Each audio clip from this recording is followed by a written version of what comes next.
everyone, Lisa here from sunny Denver, Colorado, where I am a personal trainer, licensed massage therapist, classical Pilates teacher.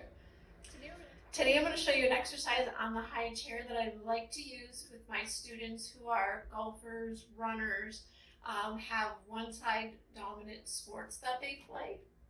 This is a great exercise for building weak hips and if you have weak inner thighs or problems balancing.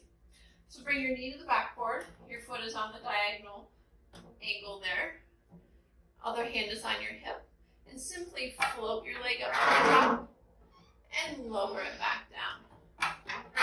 Now try not to muscle through it. And you want your leg on the chair to be doing the work.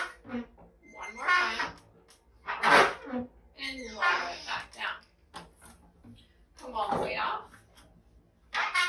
And raise up your pedal.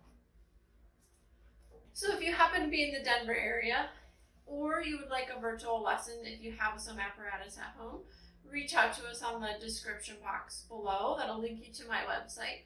And I have all the classes and information listed there.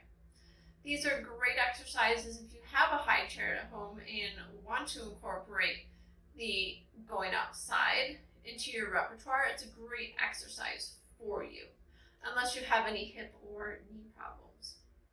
Make sure you watch out for that. Until next time, have a great rest of your day and keep an eye out for my short little tips that I'll have coming out each week. Bye!